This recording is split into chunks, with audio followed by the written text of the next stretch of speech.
ప్రియమైన దేవుని కుమారులారా, కుమార్తెలారా, మీ అందరికీ యేసుక్రీస్తు ప్రభువారి నామంలో వందనాలు. తండ్రి అయిన దేవునికి స్తుతులు స్తోత్రములు చెల్లిస్తూ ఉన్నాం. ప్రతి సోమవారం మనం బైబిల్ గ్రంథంలో క్రీస్తు ధర్మశాస్త్రం ఎక్కడుంది అనే అంశాన్ని గురించి నేర్చుకుంటున్నాము.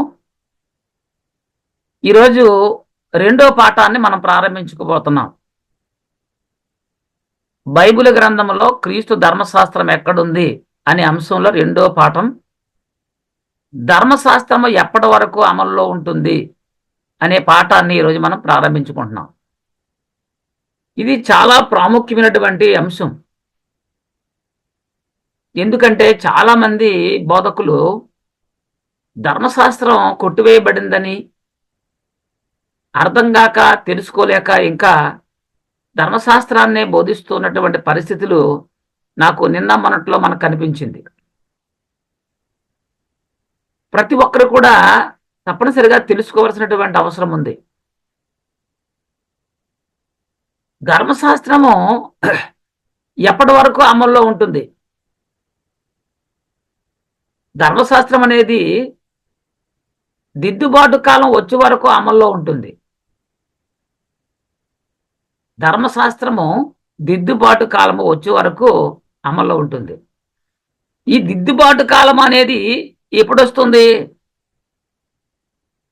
ఈ దిద్దుబాటు కాలం అనేది ఎప్పుడు వస్తుంది? ఏటి విషయంలో, దేని విషయంలో దిద్దుబాటు జరుగుతుంది? వేటి విషయాల్లో, దేని విషయాల్లో దిద్దుబాటు అనేది మనం తెలుసుకుందాం. దిద్దుబాటు అనేది దేని విషయంలో దిద్దుబాటు?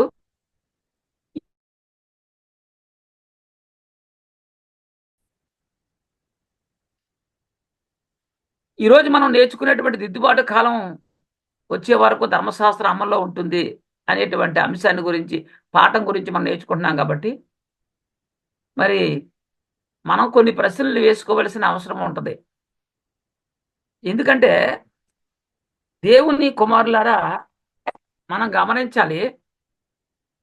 ఎందుకంటే వీటిలో దిద్దుబాటు జరుగు వరకు ధర్మశాస్త్రం అమల్లో ఉంటుందంటే ఏటిలో దిద్దుబాటు జరగాలి? ఇది మనం గుర్తించుకోవాలి, తెలుసుకోవాలి. మొదటిది, ఈ దిద్దుబాటు కాలము వచ్చే వరకు ధర్మశాస్త్రం అమల్లో ఉంటుందన్నాడు కాబట్టి మరి ఏటి విషయంలో దిద్దుబాటు రావాలి? యాజకత్వంలో దిద్దుబాటు. యాజకత్వంలో దిద్దుబాటు కలిగే వరకు ధర్మశాస్త్రం అమల్లో ఉంటుంది. మొదటి ఏంటండి? యాజకత్వంలో దిద్దుబాటు కలిగే వరకు ధర్మశాస్త్రం అమల్లో ఉంటుంది. 2, యాజకత్వంలో దిద్దుబాటు కలుగు వరకు ధర్మశాస్త్రం అమల్లో ఉంటుంది. పరిశుద్ధ స్థలములో దిద్దుబాటు జరుగు వరకు ధర్మశాస్త్రం అమల్లో ఉంటుంది. ఎందులో? పరిశుద్ధ స్థలములో దిద్దుబాటు జరుగు వరకు ధర్మశాస్త్రం అమల్లో ఉంటుంది. అయితే దీన్ని బట్టి ఇప్పుడు ధర్మశాస్త్రం అమల్లో ఉందా లేదా అనేది మనకి అర్థమవుద్ది.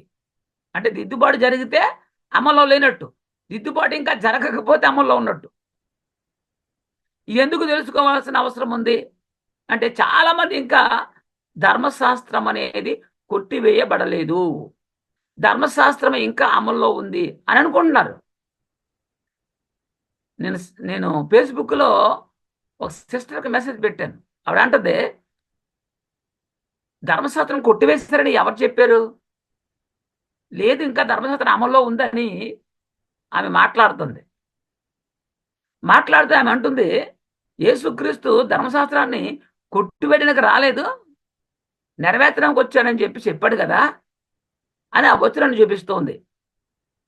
నేను కొట్టివేయబడింది అనేటువంటి వచనాలు పెట్టి, అమ్మా నువ్వు చెప్పినటువంటి మాట ఏ కాలానికి చెందింది అనేది కూడా ఒకసారి గమనించని నేను కామెంట్ పెట్టాను. రిప్లై లేదు. అంటే చాలామంది ధర్మశాస్త్రం ఇంకా అమల్లో ఉంది అనుకుంటున్నారు. అలాంటి వారు కనుక ఈ వాక్యాన్ని చూడగలిగితే మంచి జ్ఞానం వారు పొందుకుంటారు. ఎందుకంటే వీళ్ళకు ఒక అపోహ మాత్రమే. ఏది? ధర్మశాస్త్రం ఇంకా అమల్లో ఉందంటే అది ఒక అపోహ మాత్రమే. అయితే మన ప్రియులకు మనం బైబిల్ గ్రంథంలో ఉన్న సర్వసత్యమును తెలియపరుస్తున్నాం మనం. చాలా జాగ్రత్తగా గమనించాలి. మేము తప్పు చెబుతున్నాము, వాడు తప్పు చెబుతున్నా అనుకుంటే అది పొరపాటు అవుతుంది.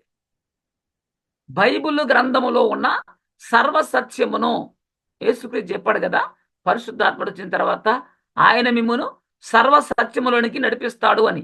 అది ఇప్పటికి ఎవరి దగ్గర లేదు, అది యూబీఏలో మాత్రమే ఉంది. అదే యాచక క్రమములో దిద్దుబాటు జరిగిందా లేదా? యాచక క్రమంలో దిద్దుబాటు జరిగిందా లేదా? యాజకత్వంలో దిద్దుబాటు జరిగిందా లేదా? పరిశుద్ధ స్థలములో దిద్దుబాటు జరిగిందా లేదా? ఇక్కడ 3 స్థలాలు ఉన్నాయి. ఒకటి యాజకత్వం, యాజక క్రమం, పరిశుద్ధ స్థలం. యాజక క్రమం వేరు, యాజకత్వం వేరు.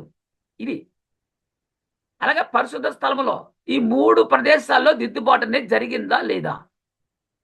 చాలా మంది ధర్మశాస్త్రం అమల్లో ఉంది అని చెప్పే మన ప్రియులు యాజకత్వంలో దిద్దుబాటు జరిగిందా లేదా, పరిశుద్ధ స్థలములో దిద్దుబాటు జరిగిందా లేదా, ఇది వారు మొదట తెలుసుకోవాల్సిన అవసరం ఉంది.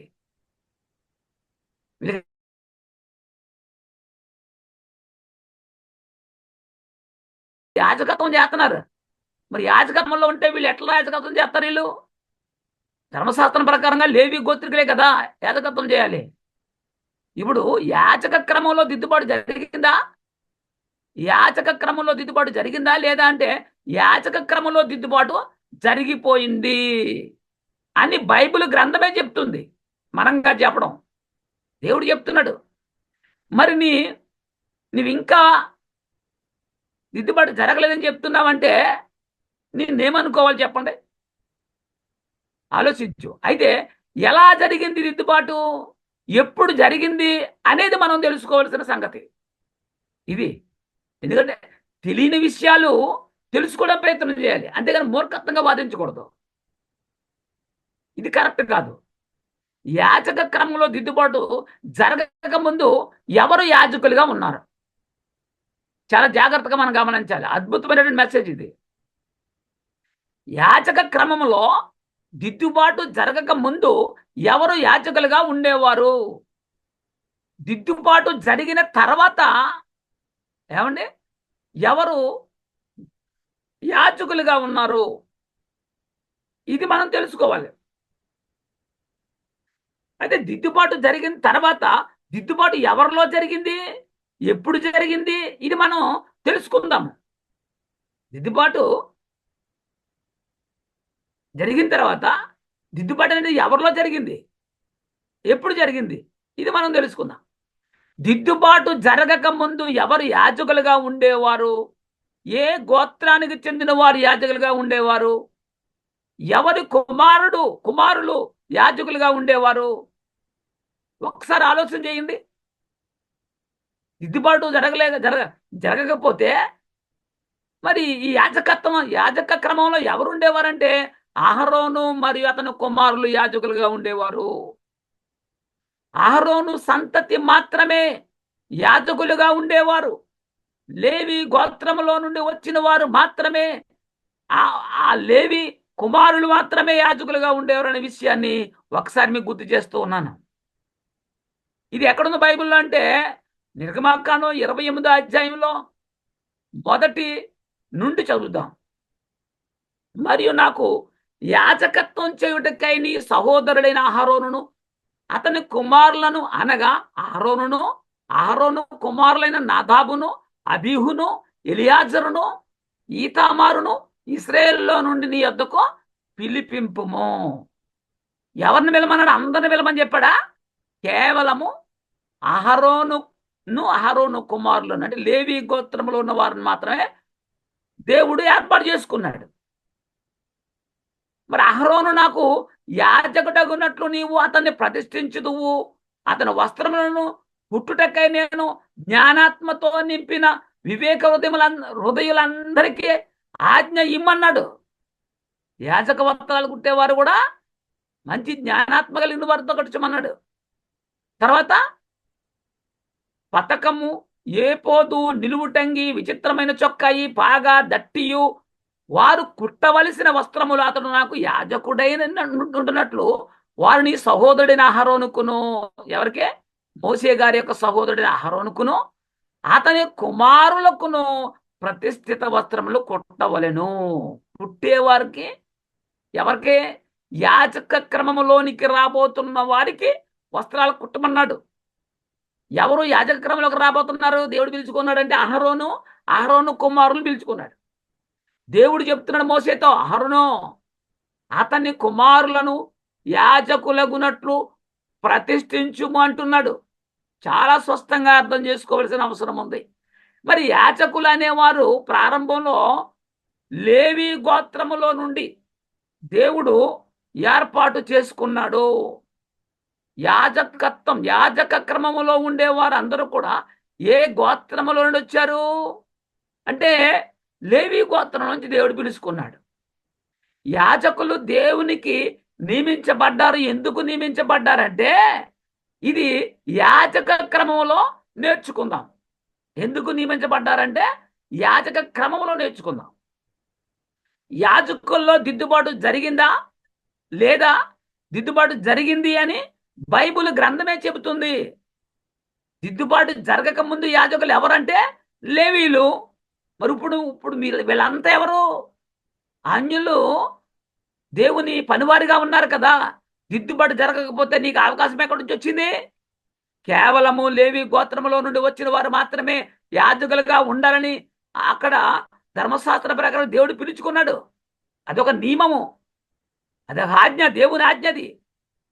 నిర్గమ 28:41 చూస్తే 28:41 నిర్గమాకాండం, నీవు నీ సహోదరుడైన అహరోనుకును అతని కుమారులకును వాటిని తొడిగింపవలను. ఎవరికి తొడిగించాలి? ఎవరు పడితే వారు తొడిగించకూడదు. అహరోనుకును అతని కుమారులకును వారు నాకు యాజకులగునట్లు. ఎవరు? అహరోను కుమారులు దేవునికి యాజకులగునట్లు వారికి అభిషేకము చేసి వారిని ప్రతిష్ఠించి వారిని పరిశుద్ధపరచవాలని చెప్తున్నాడు దేవుడు మోసేతో. 29:1 ఏమంటున్నాడు? నిర్గమకాండం 29:1 వారు నాకు యాజకులగునట్లు వారిని ప్రతిష్ఠించుటకు నీవు వారికి చేయవలసిన కార్యం ఏదనగా అంటాడు.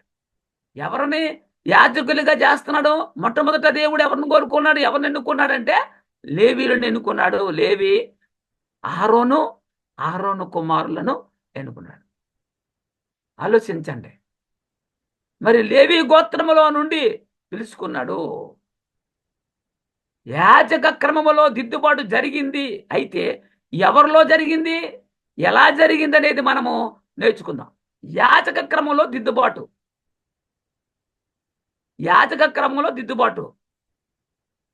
చూద్దాం.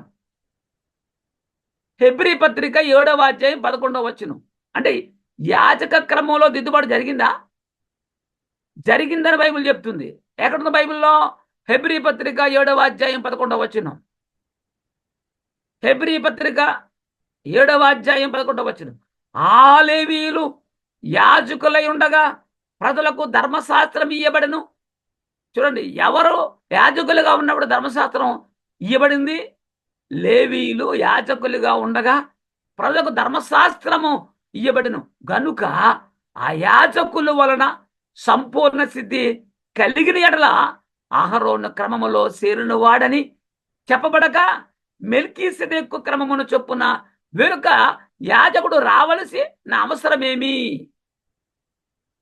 చూడండి, అహరోను క్రమములో చేరిన వాడని చెప్పక మెల్కీసెదెకు క్రమము చొప్పున వేరొక యాజకుడు రావలసిన అవసరం ఏమి అని అడుగుతున్నాడు ఇక్కడ పరిశుద్ధాత్ముడు.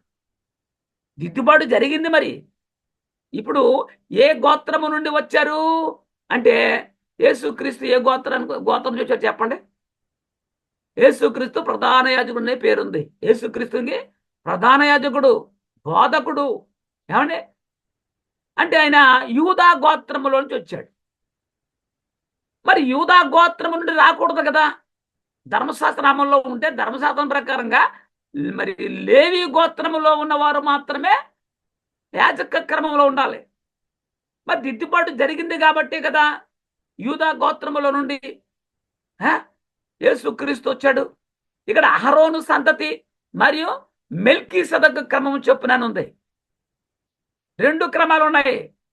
అహరోను సంతతి మెల్కీసెదెకు క్రమం అంటాడు.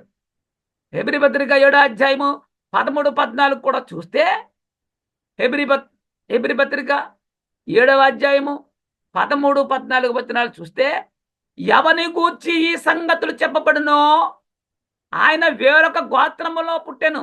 చూడండి, లేవి గోత్రం కాదు, వేరొక గోత్రంలో పుట్టెను. ఆ గోత్రములోని వాడెవడును బలిపీఠమునొద్ద పరిచయ చేయలేదు. ధర్మశాస్త్రం ప్రకారముగా లేవి గోత్రములో ఉన్న వారిని దేవుడు పిలుచుకున్నాడు తప్ప యూదా గోత్రములోని ఏ ఒక్కడునో వెళ్ళి ఆ బలిపీఠం యొద్ద పరిచర్య చేయలేదట. వాక్యం చెప్తుంది, పరిశుద్ధాత్ముడు చెప్తున్నాడు. 14 వచనం, మన ప్రభువు యూదా సంతానమందు జన్మించినంట స్వస్థమే. యేసు ప్రభు ఏ గోత్రంలో జన్మించాడు?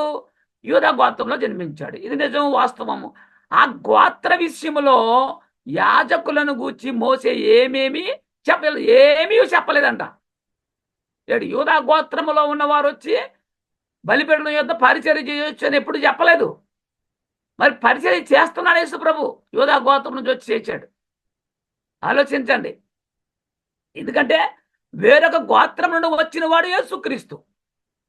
అంటే దిద్దుబాటు జరగక ముందు లేవి గోత్రమునకు చెందిన వారు మాత్రమే యాజకత్వం చేసేవారు. దిద్దుబాటు జరిగింది కదా.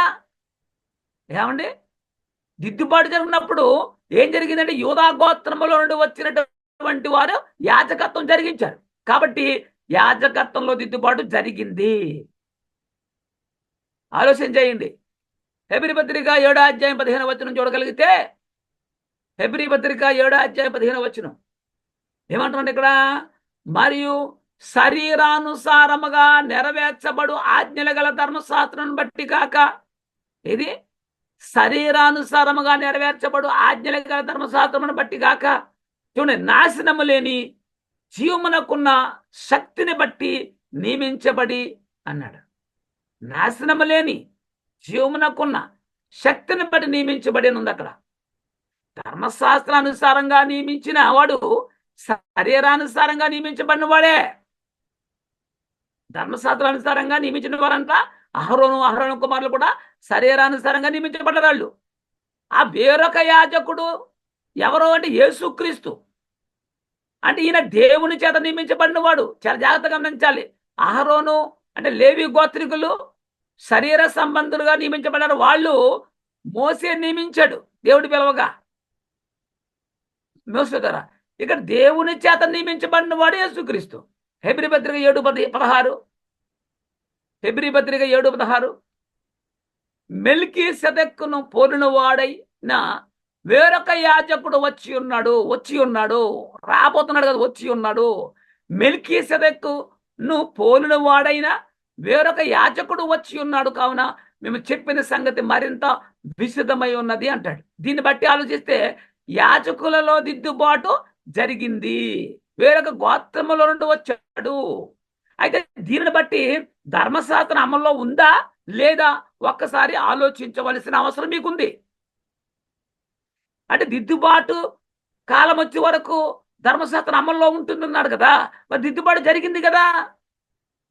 లేవీలకు బదులుగా, లేవి గోత్రములో నుండి వచ్చిన వారికి బదులుగా యూదా గోత్రం నుంచి వచ్చినటువంటి యేసుక్రీస్తు మరి పని యాజకత్వం చేస్తున్నాడు. ఇప్పటికి ధర్మశాస్త్రమే ఏమండి అమల్లో ఉంటే లేవి సంతానమే యాజక క్రమంలో ఉండేవారు. మనకు అవకాశం ఎక్కడిది? మన అన్యులు కదా. మరి ఆలోచన చేయండి. ఆ యాజకులని వలన, ఏ యాజకుల వలన? లేవి గోత్రములో నుండి వచ్చినటువంటి యాజకుల వలన సంపూర్ణ సిద్ధి కలిగిన ఎడల అని వాక్యములో ఉంది. అంటే ఆ యాజకుల వలన సంపూర్ణ సిద్ధి కలగలేదని మనం గ్రహించాలి. ఆ యాజకుల వలన సంపూర్ణ సిద్ధి కలగలేదు అనేటువంటిది మనం ఆలోచించవలసిన అవసరం ఉంది. అయితే ఇప్పటికి కూడా ధర్మశాస్త్రమే అమల్లో ఉంటే లేవి సంతానమే యాజకులుగా ఉండాలి కదా. కాబట్టి యాజక క్రమంలో దిద్దుబాటు జరిగింది. యాజకులు ఎందుకు మారిపోయారంటే ధర్మశాస్త్రము కొట్టివేయబడిపోయింది కాబట్టి మారిపోయారు. ధర్మశాస్త్రం కొట్టివేయబడకపోతే యాజకులు మారరు కదా. మెల్కీసెదెకు క్రమంలో యాజకుడు ఎందుకు వచ్చాడు, ఎందుకు రావాల్సి వచ్చింది? హెబ్రీ పత్రిక 3 అధ్యాయము 1 వచనం.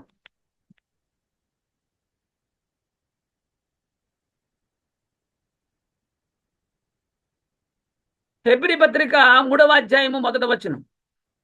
ఇందువలన పరలోక సంబంధమైన పిలుపులో పాలు పొందిన సహోదరులారా, మనము ఒప్పుకొన్న దానికి అపోస్తులును ప్రధాన యాజకునైన యేసు మీద లక్ష్యముంచుడి.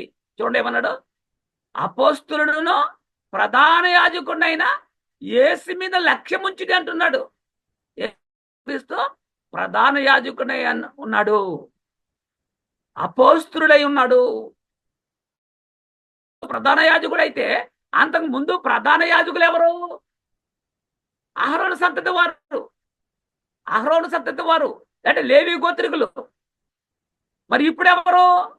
ఈ ప్రధాన యాజకుడు ఎవరు? క్రీస్తు ఏ గోత్రంలో పుట్టినవాడంటే యూదా గోత్రం నుంచి వచ్చాడు.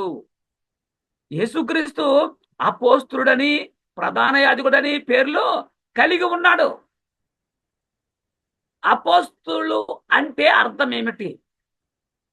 అపోస్తులు అంటే అర్థం ఏమిటి? అపోస్తులుడు అంటే పంపబడిన వాడని అర్థం. అపోస్తులుడు అంటే పంపబడిన వాడని అర్థం. మరి 12 మంది అపోస్తుల సంగతి ఏమిటి? ఈ 12 మంది అపోస్తుల సంగతి ఏమిటంటే, మరి ఇంకా ఉన్నటువంటి అపోస్తుల సంగతి ఏమిటి? యేసు ప్రభుత్వం ఉన్నటువంటి 12 మంది అపోస్తులు ఉన్నారు, ఇంకా అపోస్తులు ఉన్నారు. వాళ్ళ సంగతి ఏంటి? అపోస్తులు 3 రకములుగా ఉన్నారు. ఒకటి, దేవుని చేత పంపబడిన అపోస్తులుడు యేసుక్రీస్తు అయితే, 2 12 మంది అపోస్తులు క్రీస్తు చేత పంపబడినటువంటి అపోస్తులు. చాలా జాగ్రత్తగా గమనించాలి. మొదటిది, దేవుని చేత పంపబడినటువంటి అపోస్తులుడు యేసుక్రీస్తు అయితే, మరి 12 మంది అపోస్తులు విషయం మనం ఆలోచిస్తే క్రీస్తు చేత పంపబడిన వారు ఈ అపోస్తులు. తర్వాత 3వ గ్రూప్ ఉంది. వాళ్ళు ఏంటంటే సంఘము చేత పంపబడినటువంటి అపోస్తులు. ఎవరి చేత? సంఘము చేత పంపబడినటువంటి అపోస్తులు. 3 రకాల అపోస్తులు ఉన్నారు ఇక్కడ మనకి. చాలా జాగ్రత్తగా గమనించాలి. హెబ్రీ పత్రిక 4 అధ్యాయం 14 వచనం. హెబ్రీ పత్రిక 4 అధ్యాయము 14 వచనం చూస్తే, ఆకాశ మండలము గుండా వెళ్ళిన దేవుని కుమారుని యేసుక్రీస్తు అను గొప్ప ప్రధాన యాజకుడు మనకు ఉన్నాడు. ఎవరికే? మనకి, సంఘానికి. దిద్దుబాటు జరిగిన కాలములో ఆకాశము గుండా వెళ్ళిన దేవుని కుమారుడైన యేసుక్రీస్తు అను గొప్ప ప్రధాన యాజకుడు మనకున్నాడు కనుక మనం ఒప్పుకున్న దానిని గట్టిగా చేపట్టుదుము అంటున్నాడు. ఆలోచించండి. యేసుక్రీస్తు ప్రధాన యాజకుడు. యాజకత్వంలో దిద్దుబాటు. ఇంతకాలం మనం చూస్తే యాజక క్రమంలో దిద్దుబాటు చూశాం. లేవి గోత్రములో ఉన్న వాళ్ళు యాజకులుగా ఉండేవారు, యాజక క్రమం. ఇప్పుడు యాజకత్వంలో దిద్దుబాటు అంటే యాజకులు ఉన్నవారు చేసే యాజకత్వంలో దిద్దుబాటు. ఇది గమనించాలి. 2వ పాయింట్, యాజకత్వంలో దిద్దుబాటు అనగా యాజకులు చేసే పనిలో దిద్దుబాటు జరిగిందా లేదా? ఇది కూడా మనం జాగ్రత్తగా ఆలోచిద్దాం. హెబ్రీ పత్రిక 9వ అధ్యాయము 6-7 వచనాలు చదువుదాం. ఇవి ఎలాగున ఏర్పరచబడినప్పుడు యాజకులు సేవ చేయుచు నిత్యమును ఈ మొదట గుడారములోనికి వెళ్ళుదురు. ఏమన్నాడు ఇక్కడ? ఇవి ఎలాగున ఏర్పరచబడినప్పుడు యాజకులు సేవ చేయుటకు నిత్యమును ఈ మొదట గుడారములోనికి వెళ్ళుదురు. మొదటి గుడారములోనికి వెళ్తారంట. కానీ సంవత్సరమునకు ఒక్కసారి మాత్రమే ప్రధాన యాజకుడు ఒక్కటే రక్తము చేత పట్టుకొని 2వ గుడారములోనికి ప్రవేశించును. చాలా జాగ్రత్తగా గమనించాలి. యాజకత్వములో మార్పు. ధర్మశాస్త్రం అమల్లో ఉన్నప్పుడు యాజకత్వం ఎలా జరిగేదంటే, ప్రధాన యాజకుడు ప్రతిదినము ఏమండి మొదటి గుడారములోనికి వెళ్ళేవాడు.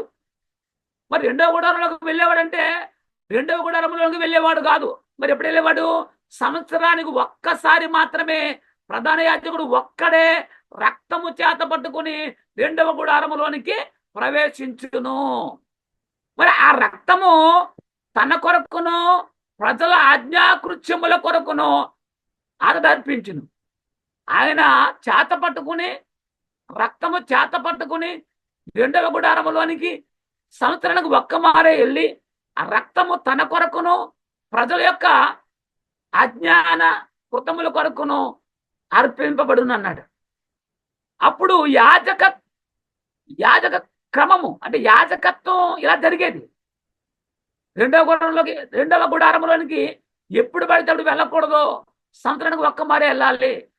రక్తం తనది కాని రక్తం, తన రక్తం కాదు, తన కొరకు ప్రజల అజ్ఞాకృతం కొరకు అర్పించేవాడు. మరి యాజకులు నిత్యము మొదట గుడారములకు వెళ్తారు. అంతే, ప్రధాన యాజకుడు ఒక్కడే రక్తము చేత పట్టుకుని సంవత్సరానికి ఒక్క మారు రెండవ గుడారములోనికి ప్రవేశించుననుంది. మరి దిద్దుబాటు జరిగిన కాలం తర్వాత ఏం జరిగింది? ఇదే క్రమం ఇంకా ఉందా? ఆలోచించండి. అందరికి తెలుసు, యేసుక్రీస్తు శిలువలో మాట పలికినప్పుడు తెర రెండుగా చినుగబడిను, దేవాలయం చెర రెండుగా చినిగనే ఉంటది. మరి వీళ్ళకి ఎట్లా అర్థమవుతుంది బైబిల్? ఆలోచించండి. దిద్దుబాటు జరిగిన కాలం తర్వాత ఏం జరిగిందంటే, చూడండి, జాగ్రత్తగా గమనించండి. దిద్దుబాటు జరగక ముందు ప్రధాన యాజకుడు మొదటి గుడారంలోనికి దినదినము వెళ్తూ వచ్చిండేవాడు, కానీ రెండవ గుడారంలోనికి సంవత్సరానికి ఒక్క మారే తనను గాని రక్తము చేత పట్టుకుని తన కొరకును ప్రజల యొక్క ఆజ్ఞాకృత్యముల కొరకును వాళ్ళు అర్పించేవారు. మరి దిద్దుబాటు ఏది? యాజకత్వంలో దిద్దుబాటు జరిగిపోయింది. ఇప్పుడు చూద్దాం ఏం జరిగిందో. హెబ్రీ పత్రిక 9వ అధ్యాయము 11, 12 వచనాలు చూద్దాం. హెబ్రీ పత్రిక 9వ అధ్యాయము 11, 12 వచనాలు. అయితే క్రీస్తు రాబోవుచున్న మేలుల విషయమై ప్రధాన యాజకుడిగా వచ్చి, చూడండి, రాబోవు మేలుల విషయమై ప్రధాన యాజకుడిగా వచ్చి ఎందుకు వచ్చాడు తెలుసా? రాబో మేలుల కోసం. తానే నిత్యమైన విమోచన సంపాదించి హస్తకృత్యము కానిది, మనుషులు హస్తములతో కాదు నిర్మించబడే హస్తకృతము కానిది, అనగా ఈ సృష్టి సంబంధము కానిది. చాలా అద్భుతం కదండి. ప్రకృతి సంబంధమైంది కాదు, సృష్టి సంబంధమైంది కానిది మరి ఘనమైనదినైనా సంపూర్ణమైనదినైన గుడారము ద్వారా, ఈ సంపూర్ణమైన గుడారము ద్వారా అని చెబుతే ఏమంటుండే ఇక్కడ, మేకల యొక్కయు కోడెల యొక్కయు రక్తముతో కాక. మరి ధర్మశాస్త్ర అమల్లో ఉన్నప్పుడు కోడెల యొక్కయు మేకల యొక్కయు రక్తము చేత పట్టుకున్న ప్రధాన యాజకుడు వెళ్ళేవాడు. మరి ఇప్పుడు ప్రభు చెప్తున్నాడు, మేకల యొక్కయు గొర్రెల యొక్కయు రక్తముతో కాక తన స్వరక్తముతో ఒక్కసారి పరిశుద్ధ స్థలములో ప్రవేశించెను. చూడండి, రెండవ పరిశుద్ధ స్థలములోనికి వెళ్ళినప్పుడు తనది కాని రక్తము, కోడెల యొక్కయు మేకల యొక్కయు గొర్రెల యొక్క రక్తము చేత పట్టుకుని వెళ్ళేవారు వాళ్ళు. తనది కాని రక్తాన్ని నడిపించేవాళ్ళు. కానీ ఇక్కడ ఈయనేం చేశాడు? యాజకత్వంలో మార్పు జరిగిపోయింది. తన స్వరక్తముతో ఒక్కసారి పరిశుద్ధ స్థలంలో ప్రవేశించాడంట. దిద్దుబాటు జరగక ముందు యాజకుడు తన కోసం తన ప్రజల కోసము రక్తము చేత పట్టుకుని వెళ్ళేవాడు. దిద్దుబాటు జరిగిపోయింది కాబట్టి ఏమండి, తన స్వరక్తము అర్పించాడు. ఒకసారి ఆలోచించండి. దిద్దుబాటు జరిగిన తర్వాత యేసుక్రీస్తు తన కోసం రక్తం సిందించుట తనకు అవసరమా అంటే కాదు. ఇప్పుడు దిద్దుబాటు జరిగిపోయింది. ఆయన పరిశుద్ధుడు, నిర్దోషై ఉన్నాడు. ఆయన పాపుల్లో చేరక పరిశుద్ధుడిగా జీవించాడు. ఆయన మనం అలా జీవించాలి, మనం అట్లా జీవించాలి. హెబ్రీ పత్రిక 9వ అధ్యాయం 25వ వచనం. హెబ్రీ పత్రిక 9వ అధ్యాయం 25వ వచనం. ఇక్కడ ఏమంటున్నాడు చూడండి. ఇక్కడ అంతేకాదు, ప్రధాన యాజకుడు ప్రతి సంవత్సరము తనది కాని రక్తము తీసుకొని పరిశుద్ధ స్థలములోనికి ప్రవేశించినట్లు. అంటే సంవత్సరానికి ఒక్క మారు పరిశుద్ధ స్థలంలోనికి ప్రధాన యాజకుడు ఎవరు రక్తం పట్టుకెళ్ళేవాడు? గొర్రెలు మేకల యొక్క రక్తాన్ని పట్టుకెళ్ళేవాడు. తన కోసం, ప్రజల కోసం అర్పించేవాడు. ఈయనేం చేశాడు? దిద్దుబాటు జరిగేటప్పుడు ఒక్కసారే తన రక్తం తీసుకుని వెళ్ళిపోయాడు. అది తేడా ఉంది. అనేక పర్యాయములు తను అర్పించుకున్నకు ప్రవేశింపలేదంట. హెబ్రీ పత్రిక 10వ అధ్యాయం మొదటి 2 వచనాలు. హెబ్రీ పత్రిక 10వ అధ్యాయము మొదటి 2 వచనాలు. ధర్మశాస్త్రము రాబోచున్న మేలులు ఛాయగలదే గాని అన్నాడు. ఛాయ అనగా నీడ, నిజ స్వరూపం కాదు. మనం నుంచున్నప్పుడు నీడ ఉంటుంది మనకి, అది నిజ స్వరూపం ఛాయ అంటారు. ధర్మశాస్త్రము రాబోచున్న మేలులు ఛాయగలదే గాని ఆ వస్తువుల నిజస్వరూపము గలది కాదు. కనుక ఆ యాజకులు ఏటేటా ఎడతెగకుండా అర్పించు ఒకటే విధమైన బలుడు వాటిని తెచ్చువారికి ఎన్నడను సంపూర్ణ సిద్ధి కలగజేయనేరవో. వాళ్ళు ఎంతసేపు గొర్రెల మేకల రక్తమే అర్పించారు. వాళ్ళు ఛాయగలది. అలాగూ చేయగలిగిన ఎడల మరి సేవించువారు ఒక్కసారే శుద్ధపరచబడిన తర్వాత మరి మనస్సాక్షికి పాప జ్ఞప్తి ఇకను ఉండదు. కనుక వాటిని అర్పించుట మానుదురు కదా అంటాడు. ఎందుకంటే ఒకసారి అర్పించినప్పుడు, ఆ జంతు రక్తాన్ని అర్పించినప్పుడు వారికి పరిశుద్ధత కలిగితే మరలా వచ్చి ఎందుకు వాళ్ళు అర్పిస్తారు? అంటే అలాంటి శక్తి ఆ బలికి లేదు. దిద్దుబాటు జరిగింది. యాజక క్రమంలో, యాజకత్వంలో దిద్దుబాటు జరిగింది. దిద్దుబాటు జరిగిన తర్వాత ఇశ్రాయేలుకు పాప క్షమాపణ కలగలేదు. కనుక వారు ఏం చేశారు? మాటిమాటికి మేము పాపులం ప్రభువా తండ్రి అని ప్రార్థన చేసేవారు. వాళ్ళు దిద్దుబాటు జరిగిపోయింది. పాప క్షమాపణ నిమిత్తం క్రీస్తు రక్తం కాచేశారు. కానీ వీళ్ళు ఏం చేసేవారు? ఇశ్రాయేలు అదే ఇంకా దిద్దుబాటు జరగలేదని చెప్పేసి తండ్రి మమ్మల్ని క్షమించు, మా పాపాలు కడుగు అని ఇదే క్రమం. కొన్ని సంఘాల్లో ప్రతి ఆదివారము పాపాలు ఒప్పుకుని పాపాలు కడుక్కుంటారు. ఇశ్రాయేలు కంటే వారు పాపాలు కడగబడలేదు కాబట్టి సంవత్సరం పాప పరిహార బలు అర్పించేవారు. కానీ దిద్దుబాటు జరిగిపోయింది. అప్పటికి వారికి పాప విమోచన క్రైదనముగా క్రీస్తు రక్తము లేదు కాబట్టి ఇశ్రాయేలు అలా అన్నారు. ప్రతి సంవత్సరం ఎందుకు వాళ్ళు పాప పరిహార బలు అర్పించేవారంటే అప్పటికి పాప విమోచన క్రైదనము లేదు. పాప విమోచన క్రైదనముగా క్రీస్తు రక్తమును కాచలేడు కాబట్టి వాళ్ళు అడిగారు కాబట్టి ఇప్పుడు మనం ఏం చేస్తున్నామో మనం కూడా అడుగుతున్నాం. అలా ఉంది సంఘాల పరిస్థితి. కానీ ఇప్పుడున్న క్రైస్తవులు కూడా ఇశ్రాయేలీయుల వలె మేము పాపులమని ప్రార్థన చేస్తున్నాం. ఇది చాలా తప్పు. నువ్వు ఇంకా పాప అయితే క్రీస్తు అర్పించిన బలికి ఫలితం ఏముంది చెప్పండి? ఆయన రక్తానికి పాప విమోచన శక్తి లేదా? ఇప్పటికీ క్రైస్తవులు ఇశ్రాయేలు వలె నేను పాపిని మాటికి ప్రార్థన చేస్తున్నారు. అలా చేయకూడదు. అది కరెక్ట్ కాదు. ఎందుకంటే క్రైస్తవులు యేసుక్రీస్తు రక్తములో కడగబడిన వారు క్రైస్తవులు. ఎవరు క్రైస్తవులంట? యేసుక్రీస్తు రక్తములో కడగబడిన వారు మాత్రమే క్రైస్తవులు. మరి కడగబడిన నీవు మాటికి పాపులు అంటే ఎట్లా? ఇప్పుడు యేసుక్రీస్తు ఒక్కసారి అర్పించబడుట వలన ఆ చిత్తమును బట్టి పరిశుద్ధపరచబడి ఉన్నామనే విషయాన్ని మనం గమనించాలి.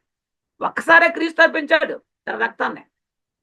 ఆదివారం లేక సంవత్సరం 2 డేస్లో ఆయన సిలువ వేయబడ్డం, రక్తం కాచడం జరిగిందా? లేదు, అది జరగలేదు. హెబ్రీ పత్రిక 10:11 ఏమన్నాడండి?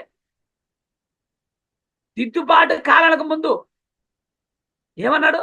మరియు ప్రతి యాజకుడు దినదినము సేవ చేయుచు పాపములను ఎన్నటికి తీసివేయలేని ఆ బలులనే మాటికి అర్పించుచు ఉండును.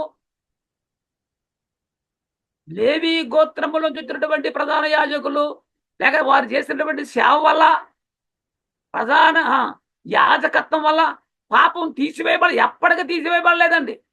కాబట్టే మాటికి బలులు అర్పించేవారు వాళ్ళు. మరి యేసుక్రీస్తు మన కోసం ఒక్కసారి బలయ్యాడు కదా. దిద్దుబాటు జరిగిపోయింది కదా. దిద్దుబాటు జరిగిన తర్వాత ఏం జరిగింది అంటే హెబ్రీ పత్రిక 10వ అధ్యాయము 12, 13, 14.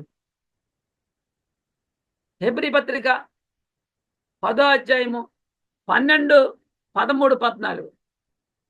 ఈయనైతే పాపముల నిమిత్తమై సదాకాలము నిలిచి ఒక్క బలి నర్పించి అన్నాడు. సంవత్సరం బలులు కాదు, ఒక్కసారే బలి అర్పించి నువ్వు ఒప్పుకునే చాలు, నమ్మితే చాలు, నీ పాపాలు క్షమించబడిపోతాయి. అప్పటి నుండి తన శత్రువులు తన పాదములకు పాదపీఠములుగా చేయబడి వరకు కనిపెట్టుచు దేవుని కుడిపార్శ్వమున ఆశ్రయుడై ఉన్నాడు.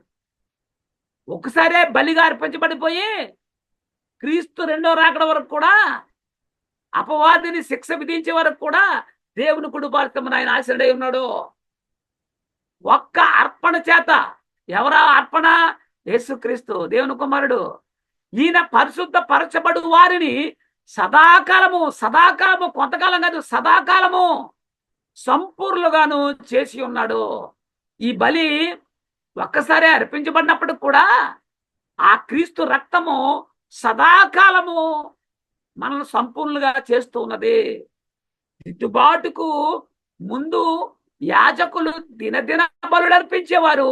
దిద్దుబాటు తర్వాత పాపానికి ఎన్నటికీ దినదినం అర్పించేటువంటి బలుల వల్ల ఎన్నటికీ పాపాన్ని తీసివేయలేదు.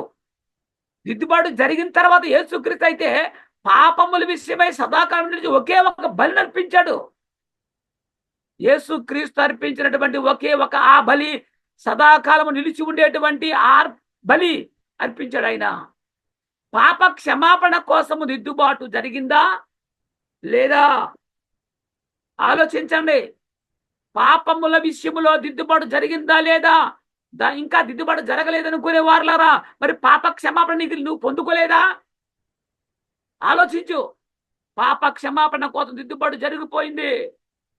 హెబ్రీ పత్రిక 9వ అధ్యాయం 25వ వచనం. అంతేకాదు ప్రధాన యాజకుడు ప్రతి సంవత్సరము తనది కాని రక్తము తీసుకొని, ఏ రక్తము? తనది కాని, తన రక్తం కాదు, ఏ గొర్రెలవో కోడెలవో మేకలవో తీసుకెళ్లేవాడు. పరిశుద్ధ స్థలములకు ప్రవేశించినట్లు ఆయన అనేక పర్యాయములు తను అర్పించుకున్నకు ప్రవేశింపలేదు. అనేక మార్లు తను అర్పించుకున్నకు ఆయన ప్రవేశింపలేదంట. ఆలోచించండి. ఒక్కసారి అర్పించబడ్డాడు, కానీ ఆ బలి సదాకాలము నిలిచి ఉంది. ఆ యాజకుడి బలి అర్పించాలంటే ఏదో ఒక జంతువు కావాలి. ఏది?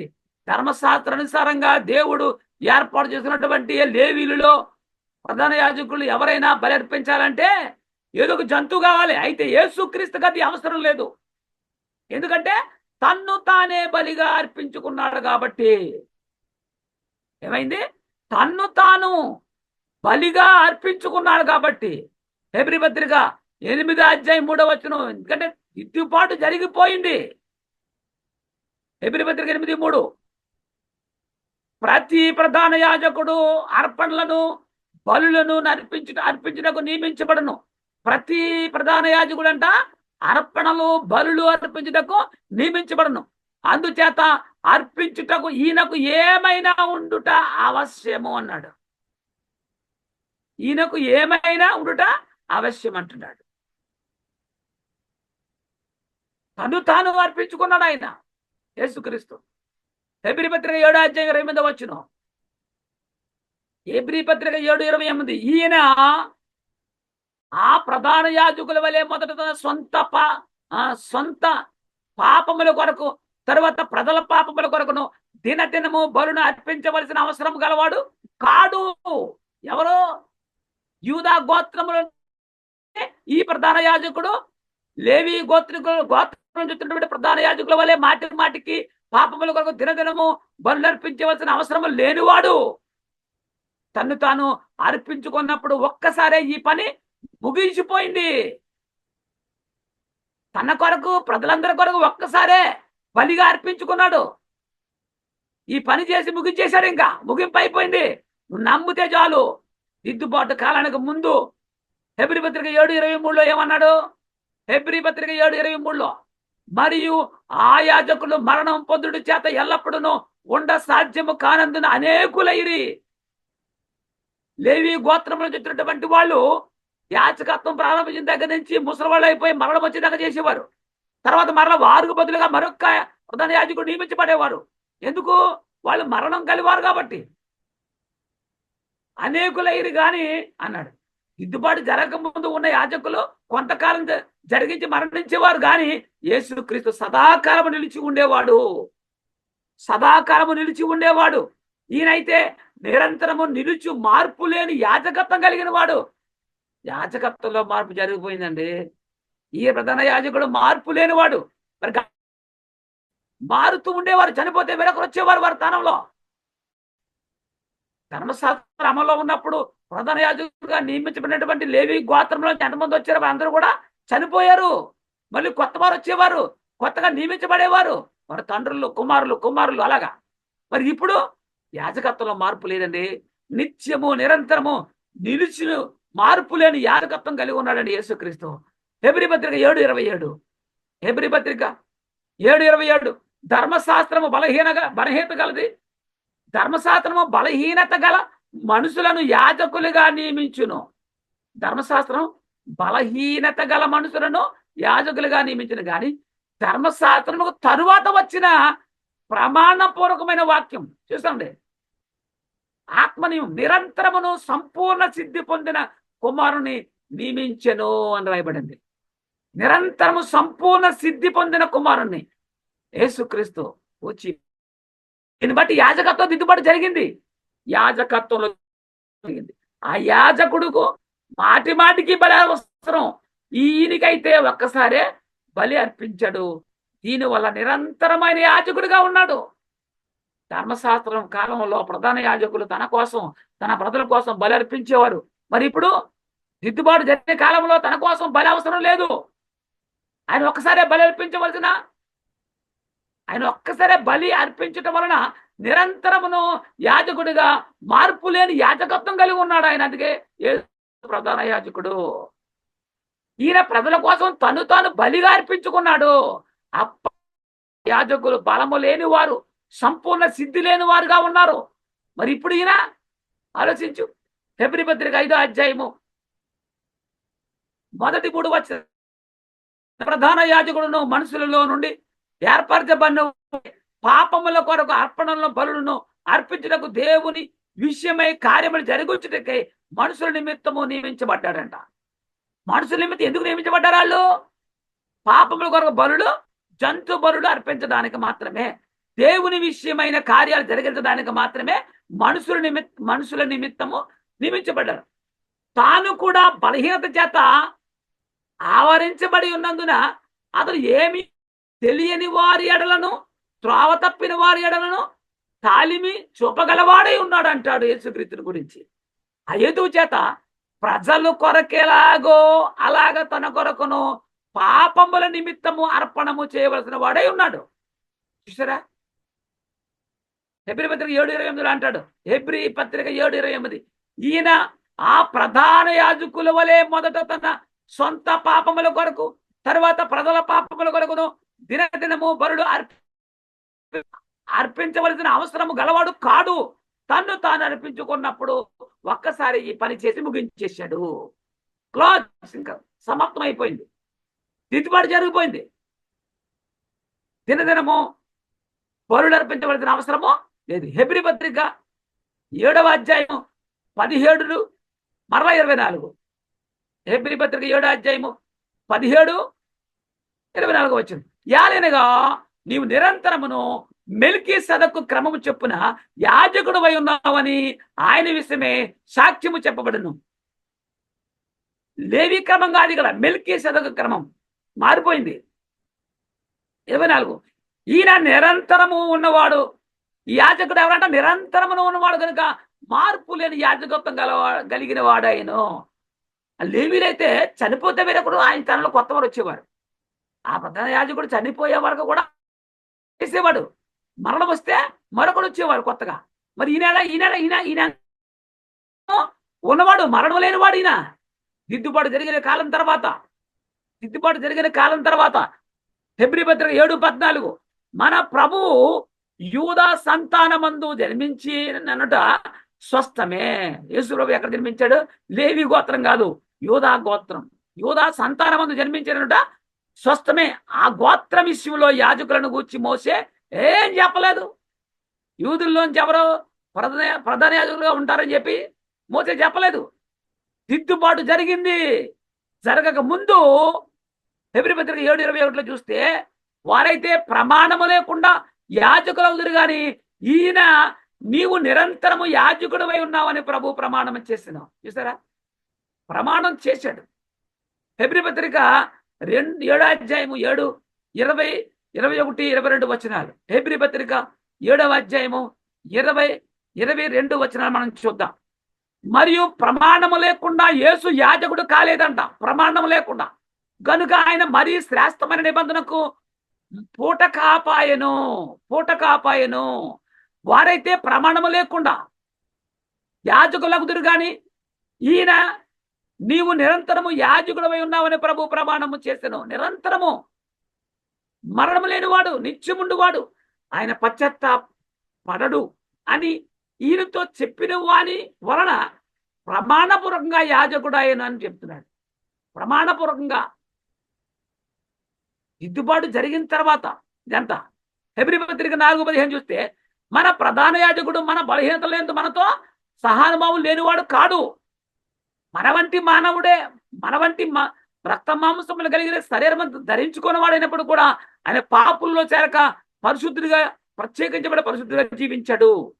అందుకంటాడు మనతో సహానుభవం లేనివాడు కాడు గాని సమస్త విషయములలోనూ మనవలే శోధించబడను, ఆయన పాపము లేకుండా ఉండెను.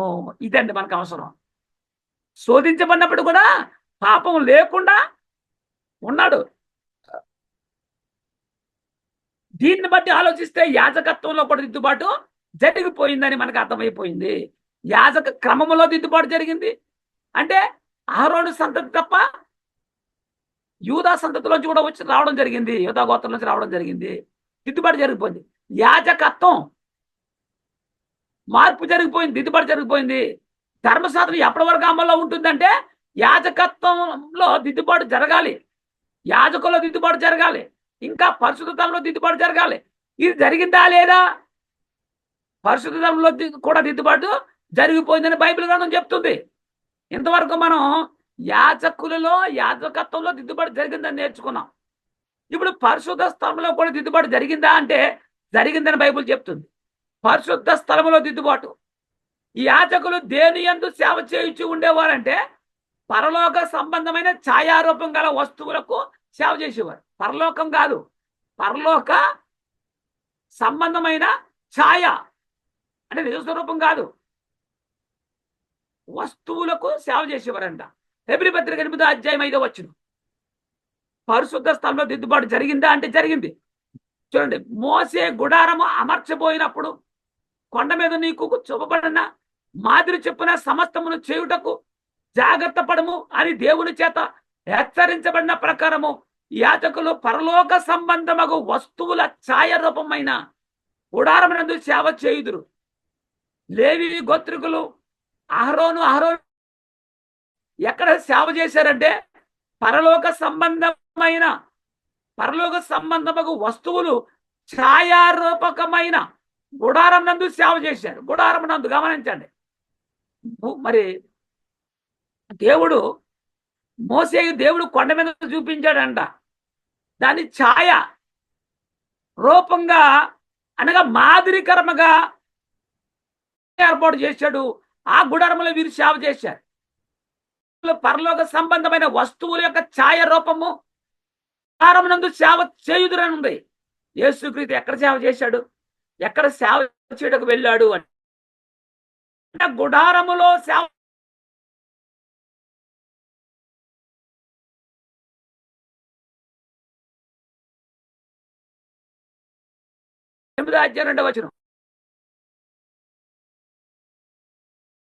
అట్టి ప్రధాన యాజకుడు ఒకడున్నాడు. ఆయన పరిశుద్ధాలయమునకు అనగా మనుషుడు కాక ప్రభువే స్థాపించిన నిజమైన గుడారమునకు పరిచారకుడై చాలా అద్భుత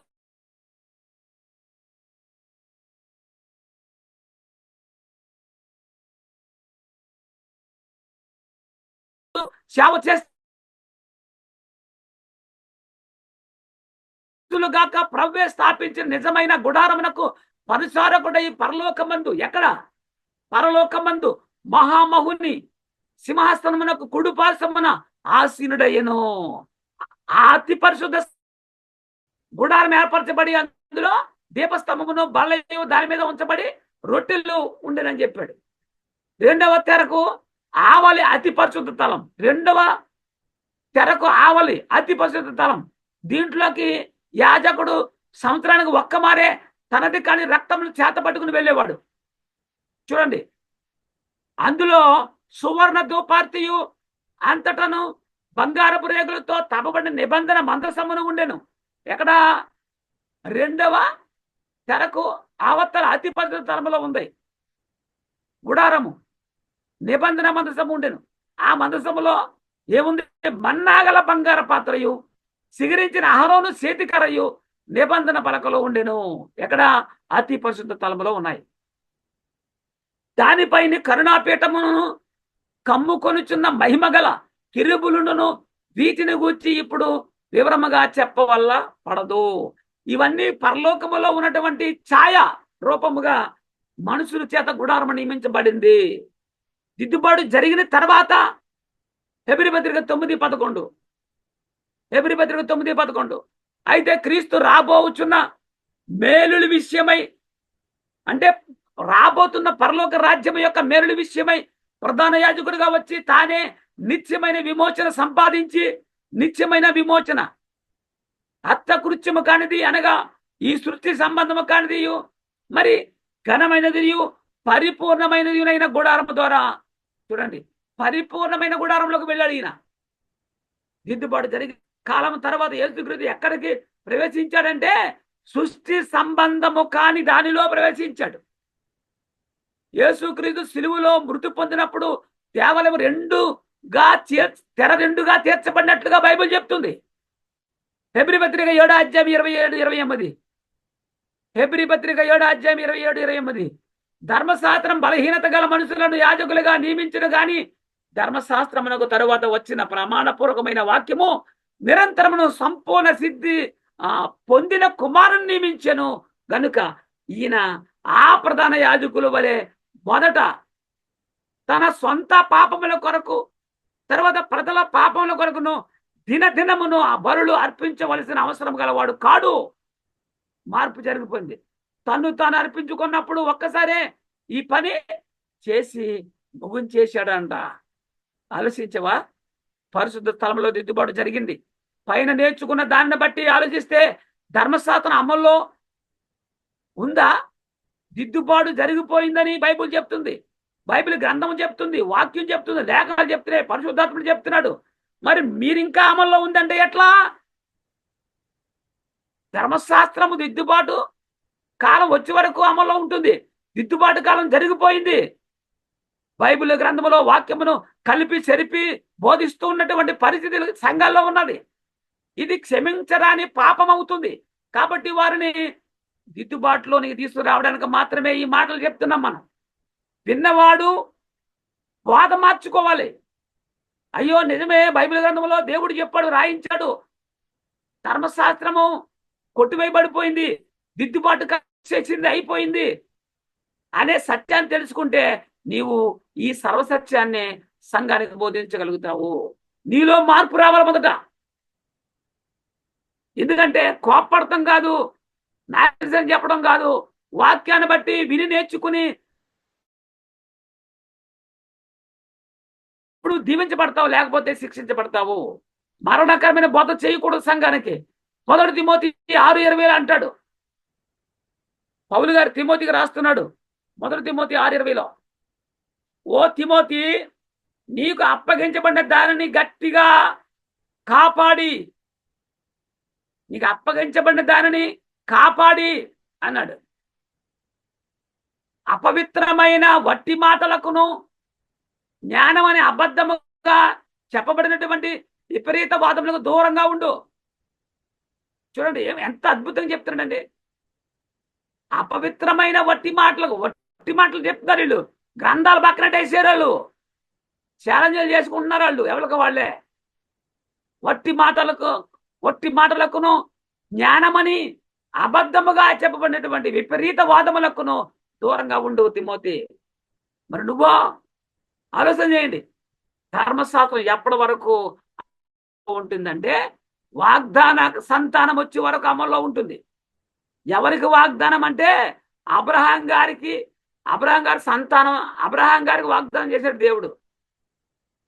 ఆ సంతానం ఎవరు అంటే ఆ సంతానం యేసుక్రీస్తు. విశ్వం వెల్లడయ్యే వరకు ధర్మశాస్త్రం అమల్లో ఉంటుంది. దేవుడు అబ్రహాం గారికి వాగ్దానం చేయగా ఆయన విశ్వాసము యేసుక్రీస్తులో వెల్లడైపోయింది. అదే క్రీస్తు పునరుద్ధాన దినం అనగా తండ్రి చేత వాగ్దానము చేయబడిన దినం అదే. అపోస్తుల కార్యాలు 3వ అధ్యాయము 24-20 చూస్తే, మరియు సమయంలో మొదలుకొని ఎందరు ప్రవక్తలు ప్రవచించారో వారందరూ ఈ దినమను వచ్చే ప్రవచించిరి. ఈ దినం అంటే ఏ దినం? చాలా మంది అనుకుంటారు క్రీస్తు రెండవ రాకడ దినం అనుకుంటున్నారు. క్రీస్తు రెండవ రాకడ దినం కాదు. క్రీస్తు రెండవ రాకడ దినం కాదు, క్రీస్తు పునరుద్ధాన దినం. ఆ ప్రవక్తలను దేవుడు అబ్రహాముతో నీ సంతానమందు భూలోక వంశమునియు ఆశీర్వదించబడని చెప్పి మీ పితరులతో చేసిన నిబంధనకు మీరు వారసులై ఉన్నారు. సంఘం ఆలోచించండి. మనం అబ్రహాం సంతానం. తండ్రి చేత నిర్ణయించబడిన దినము వచ్చేసిందా లేదా? వచ్చేసింది కదండి. పునరుద్ధాన దినము, యేసుక్రీస్తు పునరుద్ధాన దినము. ధర్మశాస్త్రం అంతా నెరవేరిందా అంటే నెరవేరింది. ధర్మశాస్త్రానికి దాసులుగా ఉన్నవారిని విడిపించడానికి క్రీస్తు ధర్మశాస్త్రం లోబడిన వాడిని అడిగాడు. దాని ధర్మశాస్త్రానికి లోబడి సిలువలో కొట్టేశాడు. ధర్మశాస్త్రం నెరవేరక ముందు యేసు ఏమన్నాడంటే ధర్మశాస్త్రంలో పొల్లైనా తప్పిపోదన్నాడు. నేను ధర్మశాస్త్రంలో కొట్టివేయడానికి రాలేదు, నెరవేర్చడానికి వచ్చానంటే కొట్టివేసేవాడు నెరవేర్చాలి కదా. ఆయన ముందు నెరవేర్చి ఆ తర్వాత సిలువలో దాన్ని కొట్టేశాడు. ఇది అర్థం కాక యేసు ధర్మశాస్త్రాన్ని కొట్టివేయడానికి రాలేదని మరి ఎలా కొట్టేశారని చెప్తారండి? ఎవరు చెప్తారని అని చెప్పేసి క్వశ్చన్ వేశారు. నేను రెఫరెన్స్లు పెట్టాను కానీ కామెంట్ పెట్టలేదు. ఏమండి, నేను ధర్మశాస్త్రం అంతా నెరవేర్చిన తర్వాత కొట్టివేస్తానని ప్రభే చెప్పాడు కదా. ఆలోచన చేయండి. దిద్దుబాటు కాలం వచ్చే వరకు ధర్మశాస్త్రం అమల్లో ఉంటుంది. అయితే దిద్దుబాటు కాలం వచ్చిందా లేదా అనేది కూడా మనము తెలుసుకోవాల్సిన అవసరం ఉంది. అప్పుడే బైబిల్ గ్రంథం మనకు అర్థమవుద్ది. దిద్దుబాటు కాలం వచ్చేసింది అనగా యాజక క్రమంలో దిద్దుబాటు జరిగింది. యాజకత్వంలో దిద్దుబాటు జరిగింది. పరిశుద్ధ స్థలంలో దిద్దుబాటు జరిగిపోయింది. కాబట్టి ఎట్టి పరిస్థితుల్లో కూడా ధర్మశాస్త్రం అమల్లో లేదు అని మనం గ్రహించుకోవాల్సిన అవసరము ఉంది. కొంతమంది 2 ధర్మశాస్త్రాలు ఇచ్చాడు దేవుడు అని చెప్పేవారు కూడా ఉన్నారు. ఇది తప్పు. ఐగుప్తులో నుంచి బయలుదేరినటువంటి ఇశ్రాయేలు ప్రజలకు దేవుడు మోసే ద్వారా ఒకే ఒక ధర్మశాస్త్రం ఇచ్చాడు. దేవుడు ఐగుప్తులో నుంచి బయలుదేరిన తర్వాత ఆయన ఇచ్చిన ధర్మశాస్త్రం ఒకటే, మరొక చోట ఎక్కడ ఇవ్వలేదు. దేవుడిచ్చిన ధర్మశాస్త్రంలోనే దేవునికి వచ్చిన ఆజ్ఞలు ఉన్నాయి. తమ సహోదరులు ఎలా ఉండాలి అనేటువంటి దాన్ని కొరకు కూడా ఇదే ధర్మశాస్త్రంలో విధులుగా రాయబడ్డాయి. బైబిల్ గ్రంథంలో 2 నిబంధనలు ఉన్నాయి. ఒకటి పాత నిబంధన. ఎందుకు పాత ఎందుకు కొత్త అనేది కూడా మీకు అర్థం కాని పరిస్థితి. ధర్మశాస్త్ర కాలంలో దిద్దుబాటు జరిగిపోయిన తర్వాత మనము వేటిని అనుసరించాలి, వేటిని అనుసరించకూడదనే దానిని మనం తెలుసుకోవాల్సిన అవసరం ఉంది. ధర్మశాస్త్ర కాలంలో దిద్దుబాటు జరగనప్పుడే దేన్ని అనుసరించాలి, దిద్దుబాటు జరిగిన తర్వాత మనం దేన్ని అనుసరించాలి అనేది మనం తెలుసుకోవాలి. దేవాలయము నాడు నేడు దైవారాధనలో నాడు నేడు, స్త్రీ అలంకరణ నాడు నేడు, ఆహార అలవాట్లు నాడు నేడు, సంఘ విషయంలో నాడు నేడు, దేవుని పిలుపు నాడు నేడు, ఇవన్నీ కూడా తెలుసుకోవాలి. ఇవి తెలుసుకోకుండా ఉంటే ఎట్లా చెప్పండి? దేవుని ప్రజలు నాడు నేడు, దేవుని ప్రజలకు ఉన్న పేర్లు నాడు నేడు, దేవుణ్ణి ఆరాధించే దినముల్లో నాడు నేడు మార్పు, దేవుని ఆశీర్వాదం ఇచ్చే స్థలములో నాడు నేడు, ఉపవాసంలో నాడు నేడు, పోరాటంలో నాడు నేడు. ధర్మశాస్త్రంలో ఉన్నప్పుడు పరిస్థితులు వేరు, ధర్మశాస్త్రం కొట్టివేయబడిన తర్వాత దిద్దుబాటు కాలంలో ఉన్న పరిస్థితులు వేరు. ఇవన్నీ తెలుసుకుంటేనే కానీ నీకు బైబిల్ అర్థం కాదు. దిద్దుబాటు జరగక ముందు ఉన్నటువంటి సందర్భం సంగతులు వేరుగా ఉంటాయి. దిద్దుబాటు జరిగిన కాలంలో సంగతి పద్ధతులు వేరుగా ఉన్నాయి. ఇవి ఏ ఏ కాలంలో ఉన్నాయి? ఇవి నువ్వు చదివిన వాక్యం ఏ కాలంలోది అనేది నీకు అర్థం కాకుండా చదివితే మట్టుకు మాత్రం బైబుల్ ఎప్పటికీ నీ జీవితకాలం చదివిన అర్థం కాదు.